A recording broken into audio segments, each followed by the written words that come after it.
योग वशिष्ठ महारामायण सुनते रहने के लिए हमारे चैनल को सब्सक्राइब करें और बेल आइकन दबाएं।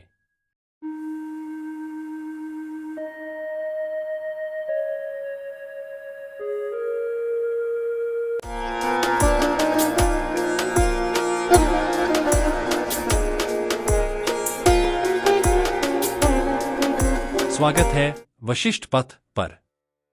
आज हम लेकर आए हैं योग वशिष्ठ महारामायण के उत्पत्ति प्रकरण के 41वें सर्ग की कथा। पिछले सर्ग यानी सर्ग 40 में महर्षि वशिष्ठ जी ने हमें जीवन और मन के गहरे चिंतन में डुबाया। उन्होंने बताया कि यह संसार केवल एक भ्रम है और हमारी वास्तविकता तो कहीं और ही बसी है। सर्ग 41 में हम इस भ्रांति की और गहराई से चर्चा करेंगे और समझेंगे कैसे हम इस माया से बाहर आ सकते हैं।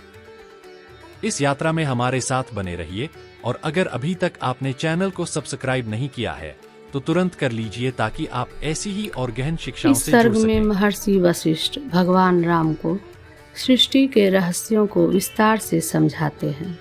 सर्ग 41 में वशिष्ठ जी यह बताते हैं कि यह संपूर्ण सृष्टि जो हमें वास्तविक प्रतीत होती है दरअसल चेतना का ही एक खेल है। माया के प्रभाव से यह संसार और जीवों की अनुभूतियाँ प्रकट होती हैं। वशिष्ठ जी इस बात पर जोर देते हैं कि यह समस्त संसार एक मानसिक संरचना है जो अंततः केवल एक ही सत्य में लीन हो जाती है, वह है परम ब्रह्म। इस गूढ़ तत्वज्ञान को समझाते हुए वे राम को बताते हैं कि संसार और जीवों का अस्तित्व केवल तब तक है जब तक माया का पर्दा आच्छादित है। इस सर्ग का सार यह है कि जब इस माया से परे जाकर सत्य को जाना जाता है तब जीव मुक्ति का अनुभव करता है। आइए इस सर्ग में गहरे उतरते हैं और इस अद्वितीय सत्य को समझते हैं। योग वासिष्ठ महारामायण उत्पत्ति प्रकरण सर्ग 41। सोकर जागे हुए राजा द्वारा घर में प्रविष्ट हुई देवियों का पूजन तथा राजा के वंश का पूर्व जन्म की स्मृति का और ज्ञप्ति द्वारा आत्मोपदेश का वर्णन। श्री वशिष्ठ जी ने कहा, हे रामचंद्र जी, उन दो देवियों के प्रविष्ट होने पर राजा पद्म के घर के भीतरी भाग दो चंद्रमाओं के उदय होने पर जैसा प्रकाश होता है वैसे प्रकाश से वह सुंदर हो गया। उसमें स्पर्श होने पर बड़े भले लगने वाले और निर्मल सुगंधि वाले मृदु मंदार पवन बहने लगे। उन देवियों के प्रभाव से राजा के सिवा घर के अन्य नर नारी निंद्रायुक्त हो गए। वह सुंदरता में नंदनवन के तुल्य हो गया। व्याधि पीड़ा उससे दूर हो गई। वसंत के उल्लास से युक्त वन की नाई और प्रातः काल के खिले हुए कमल की नाई रमणीक हो गया। चंद्रमा के द्रव के समान शीतल उनकी देह के कांति पटल से अमृत से सिक्त हुए की नाई आह्लादित होकर वह राजा जाग उठा। उसने दो आसनों पर बैठी हुई मेरु के दो शिखरों पर उदित हुए दो चंद्र बिंबों की नाई दो अप्सराओं को देखा। राजा को बड़ा विस्मय हुआ। एक क्षण भर अपने मन में विचार कर जैसे शेष सैया से चक्रपाणी भगवान गदाधर उठते हैं वैसे ही वह शयन से उठा। उसने सोते समय इधर उधर अस्त व्यस्त हुए माला, हार और धोती को अपने अपने स्थान पर ठीक किया। सिरहाने के पास रखी हुई फूल की टोकरी से दास की नाई स्वयं ही खूब फूले हुए फूल अंजलि में लिए और भूमि में ही पद्मासन बांधकर बड़े विनय भाव से देवियों से कहा, हे देवियों, आपकी जय हो। आप दोनों जन्म दुखमय जाल और त्रिविध ताप रूपी दाह दोष को दूर करने के लिए चंद्र कांति हैं। बाह्य और अभ्यंतर अंधकार के विनाश करने के लिए सूर्य के प्रकाश रूप हैं। यह कहकर राजा ने जैसे कमल थे वैसे ही उनके चरण कमलों पर पुष्पांजलि अर्पित की। देवी सरस्वती ने लीला के प्रति राजा का जन्म वृत्तांत कहने के लिए संकल्प से पास में स्थित मंत्री को जगाया। जागे हुए मंत्री ने अप्सराओं के सदृश मनोहर रूप वाली 2 देवियों को देखकर उन्हें प्रणाम किया और उनके चरणों में पुष्पांजलि अर्पित कर बड़े विनय से उनके आगे उपस्थित हुआ।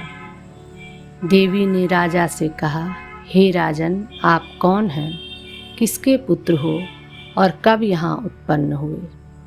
इस प्रश्न को सुनकर मंत्री ने उत्तर दिया, हे देवियों, यह आप लोगों का ही प्रसाद है कि जो मैं आपके सामने भी बोलने में समर्थ रहा हूँ। अतः हे देवियों, आप लोग मेरे स्वामी का जन्म सुनिए। पहले इक्ष्वाकु वंश में उत्पन्न हुए राजा श्रीमान कुंदरथ थे। उनके कमल के सदृश विशाल नेत्र थे और उन्होंने अपने बाहुओं की छाया से आच्छादित की नाई शत्रुओं और दरिद्रता से जनित दुख के निवारण द्वारा पृथ्वी का पालन किया। उनका चंद्रमा के सदृश सुंदर मुख वाला भद्ररथ नाम का लड़का हुआ। उसका विश्वरथ नाम का लड़का हुआ। विश्वरथ का बृहद्रथ नाम का लड़का हुआ। उसका सिंधुरथ नामक लड़का हुआ। सिंधुरथ के लड़के का नाम शैलरथ पड़ा। शैलरथ से कामरथ नाम का पुत्र उत्पन्न हुआ। कामरथ से महारथ पैदा हुआ। महारथ का विष्णुरथ लड़का हुआ। उसका लड़का नभोरथ हुआ। ये हमारे स्वामी राजा नभोरथ के महान पुण्य पुंजों से समुद्र से चंद्रमा की नाई उत्पन्न हुए हैं। पूर्ण चंद्रमा के समान इनकी निर्मल आकृति है। जैसे चंद्रमा अपनी अमृत स्त्रावणी किरणों से लोगों को आह्लादित करते हैं, वैसे ही इन्होंने अमृत तुल्य अपने स्नेह, मधुरता, उदारता, दया आदि गुणगणों से लोगों को तृप्त कर दिया है। ये माता सुमित्रा की कोख से, उनके महान पुण्य पुंजों से श्री पार्वती जी से गुह की नाई उत्पन्न हुए हैं। इनका शुभ नाम विदुरथ है। इनके विरक्त और मोक्षेच्छु पिताश्री जब ये 10 ही वर्ष के थे, इन्हें राज्य देकर तप करने के लिए वन में चले गए थे। हे देवियों, तभी से लेकर ये धर्मपूर्वक भूतल का पालन कर रहे हैं। आज हमारे पुण्य रूपी वृक्ष के फलने पर आप यहाँ प्राप्त हुई हैं। हे देवियों, बड़े भारी तप आदि सैकड़ों क्लेशों से भी आपके दर्शन मिलना कठिन है। इस प्रकार दर्शन प्रदान रूप आपके प्रसाद से ये महाराज श्रीमान विदुरथ आज अत्यंत पवित्र हो गए हैं। यह कहकर जब मंत्री चुप हो गए और राजा नीचे मुख कर भूमि में पद्मासन बांधकर चुपचाप बैठे थे, तब राजन, आप विवेक से स्वयं अपने पूर्व जन्म का स्मरण कीजिए। यह कह रही सरस्वती ने उनके मस्तक पर हाथ से स्पर्श किया। देवी के स्पर्श करने के अनंतर पद्म का हृदयांधकार यानी माया विनष्ट हो गई। देवी सरस्वती के स्पर्श करने पर राजा पद्म का हृदय बाहर भीतर प्रकाशपूर्ण हो गया। राजा ने अपने पूर्व जन्मों के वृत्तांत का, जो कि स्फुरित होता हुआ सा अंतःकरण में स्थित था, स्मरण किया। राजा ने लीला के विलास के साथ साथ शरीर और एक छत्र राज्य के त्याग को कभी पहले अनुभव पथ में आरूढ़ न हुए भी देवी सरस्वती के वृत्तांत को, लीला की अत्युन्नति को और अपने वृत्तांत को जाना। उसे जानकर राजा समुद्र में गोते लगाता हुआ सा विस्मय में पड़ गया। उसने अपने मन में कहा, बड़े खेद की बात है कि संसार में यह माया फैलाई गई है। इस समय इन देवियों की कृपा से मुझे इसका परिज्ञान हुआ है। राजा ने कहा, हे देवियों, यह क्या बात है कि मुझे मरे 1 ही दिन हुआ है, पर यहाँ मेरी आयु बीत चली है। मुझे पैदा हुए 70 वर्ष व्यतीत हो गए हैं। मुझे इस जन्म के अनेक कार्यों का जो स्मरण हो रहा है, मुझे अपने पितामह की जो याद आ रही है, मैं अपनी बाल्यावस्था का जो स्मरण करता हूँ, युवावस्था का जो स्मरण करता हूँ, मित्रों की मुझे जो स्मृति हो रही है, बंधु बांधव आदि परिवार का जो स्मरण हो रहा है, सो कैसे? अधिष्ठान चिन्मात्र ही संपूर्ण प्रपंच का तत्व है, यानी यथार्थ स्वरूप है। वही अपना स्वरूप है, उससे अतिरिक्त सब माया मात्र है।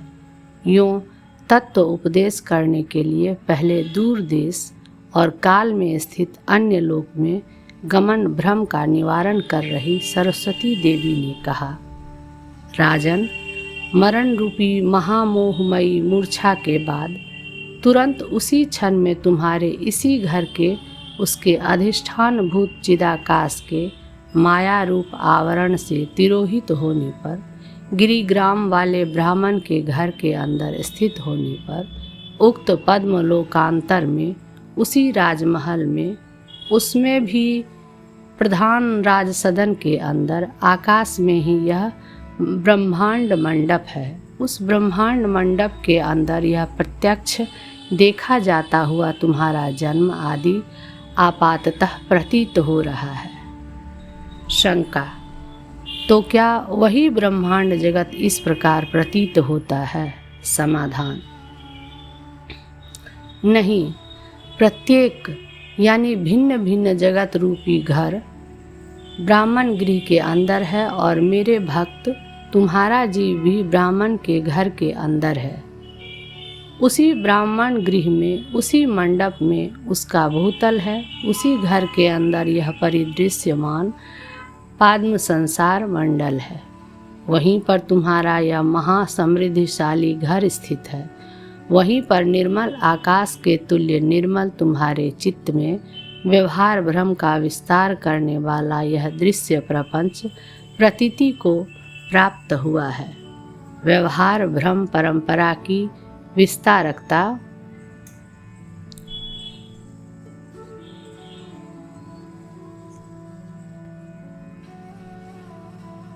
का जो कि सबको अनुभूत है उल्लेख करते हैं, जैसे कि यह मेरा जन्म है, मेरा इक्ष्वाकु कुल है, ये इस नाम के मेरे पिता पितामह आदि पहले हुए थे। मैं उत्पन्न हुआ, बालक रहा। जब मैं 10 वर्ष का था, मेरे पिता यहाँ पर राज्य में मेरा अभिषेक कर सन्यासी हो वन को चले गए। तदुपरांत दिग्विजय करके राज्य को कंटक शून्य बनाकर इस मंत्रियों और नागरिकों के साथ मैं पृथ्वी का पालन करता हूँ। यज्ञ क्रिया करते और धर्म पूर्वक प्रजा का पालन करते करते मेरी अवस्था के 70 वर्ष व्यतीत हो गए हैं। इस समय शत्रु सेना ने मेरे ऊपर चढ़ाई कर रखी है। उसके साथ मेरा भीषण युद्ध चल रहा है। युद्ध करके मैं घर आया हूँ। इस घर में यथापूर्व स्थिति हुआ हूँ। ये देवियाँ मेरे घर में प्रकट हुई है। मैं इनका पूजन करता हूँ। यह निश्चित बात है कि पूजित देवता मनोकामना पूरी करते हैं। इन दोनों में से एक देवी ने जैसे सूर्य की प्रभा कमल को विकास देती है, वैसे ही मुझे यहाँ पर ऐसा ज्ञान दिया जो पूर्व जन्म स्मृतिप्रद है। इस समय मैं कृत हो गया हूँ। मेरे संदेह कट गए।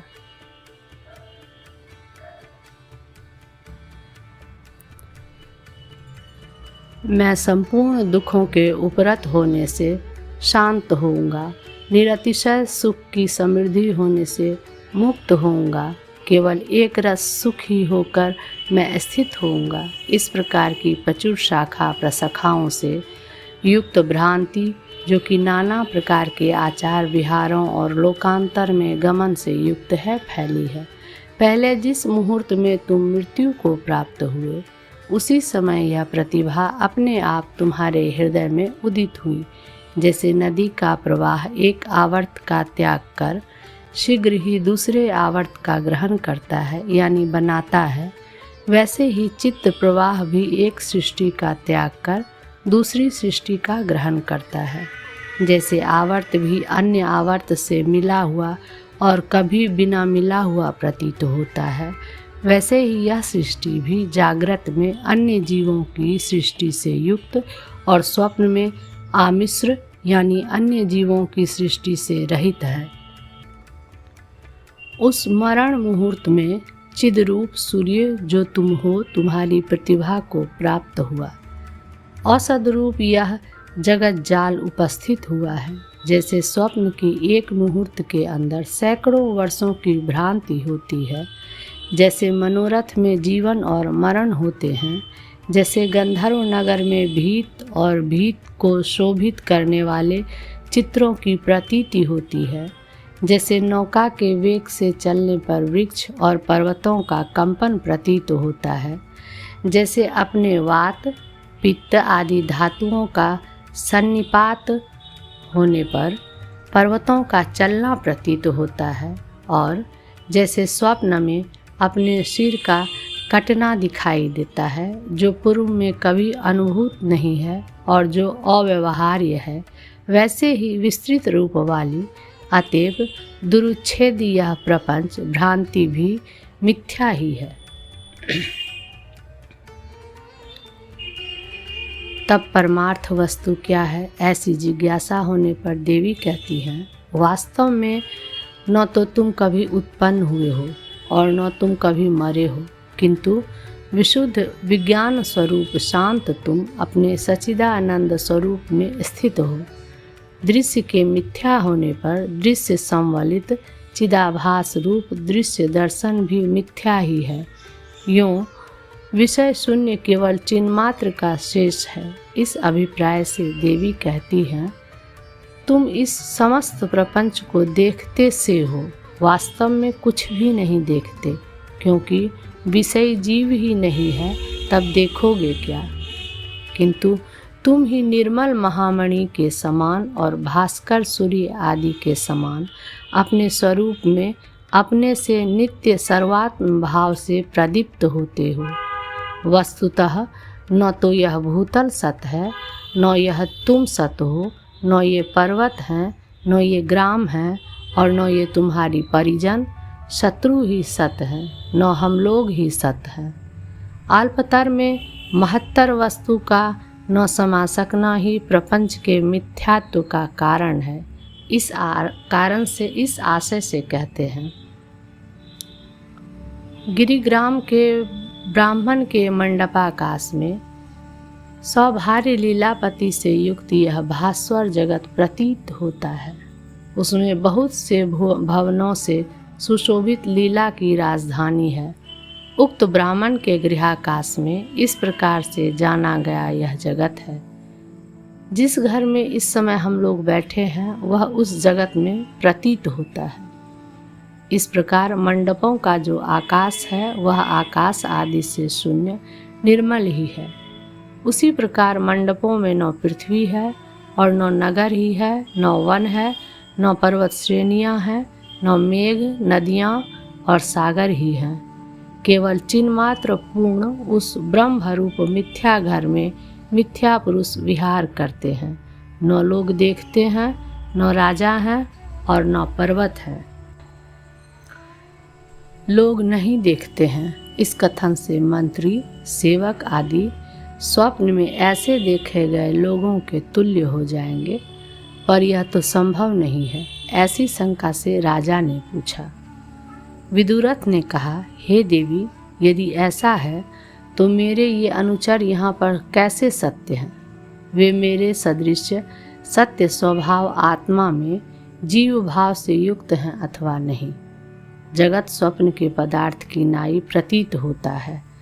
मेरे स्वप्न नगर आदि सत स्वभाव मुझ में कैसे सत्य होंगे और कैसे न होंगे, यह आप मुझसे कहिए। यदि अज्ञानियों की दृष्टि से जीव भाव से उनकी सत्यता पूछते हो तो यह सत्यता तुम्हारी भी नहीं। तत्व दृष्टि से अधिष्ठान चिन्ह मात्र रूप से उनकी सत्यता पूछते हो तो वह उनकी भी है ही। इस आशय से देवी जी ने उत्तर दिया। श्री सरस्वती जी ने कहा, हे राजन, जिन लोगों को ज्ञातव्य वस्तु ज्ञात हो चुकी है और जो शुद्ध बोध स्वरूप हैं, ऐसे चिदाकाश रूपी पुरुषों की दृष्टि से यह जगत संबंधी कुछ भी पदार्थ सत्य नहीं है। जो शुद्ध बोध स्वरूप हैं, उसे जगत भ्रम कहाँ से हो सकता है? रस्सी में सर्प के निवृत्त हो जाने पर फिर सर्प भ्रम कहाँ से होगा? जगत भ्रम असत्य है। यह जब भली भांति ज्ञात हो गया, फिर उसकी सत्ता कैसे? मरुभूमि में प्रतीत होने वाले मृग जल के स्वरूप का परिज्ञान होने पर फिर उसमें जल बुद्धि कैसे हो सकती है? स्वप्न काल में जागृत से अपने स्वरूप के परिज्ञात होने पर अपना मरण कैसे सत्य हो सकता है? अपनी स्वप्नावस्था में अमृत पुरुष को ही अपने मरण का भय होता है। मेघ रूप आवरण का विनाश होने पर जैसे शरतकालीन आकाश की शोभा स्वच्छ हो जाती है, वैसे ही आत्मज्ञान से अज्ञान रूप आवरण का विनाश होने पर जिसका हृदय स्वच्छ और स्फुरित होती हुई आत्म प्रभा से धवल और आत्मैक्यापत्ति से पूर्णता रूप विस्तार को प्राप्त हुआ है, ऐसे शुद्ध और तत्ववेत्ता पुरुष की बुद्धि में अज्ञानियों की दृष्टि में होने वाली मैं और जगत ऐसी प्रतीति वस्तुतः नहीं है, वह केवल वाचिक व्यवहार मात्र है। महर्षि वाल्मीकि जी के इतनी कथा कह चुकने पर दिन बीत गया। सूर्य भगवान अस्ताचल शिखर की ओर अग्रसर हो गए और भरद्वाज आदि मुनियों की सभा वाल्मीकि जी को प्रणाम कर सायंकाल के संध्या वंदन आदि कृत्य के लिए स्नानार्थ चली गई एवं रात्रि बीतने पर सूर्य के उगते उगते मुनि मंडली सभा स्थान में आ गई। आशा है कि आज का यह सर्ग आपके मन और आत्मा को शांति और ज्ञान की ओर अग्रसर करेगा। महर्षि वशिष्ठ के इन अमूल्य उपदेशों को जीवन में अपनाना ही हमारी वास्तविक मुक्ति की ओर पहला कदम है। अगर आप भी इन गूढ़ रहस्यों में रुचि रखते हैं और ज्ञान की इस यात्रा में हमारे साथ चलते रहना चाहते हैं, तो चैनल को सब्सक्राइब करना न भूलें। अगली बार फिर मिलेंगे एक नए सर्ग के साथ। तब तक के लिए ध्यान और साधना में डूबे रहें।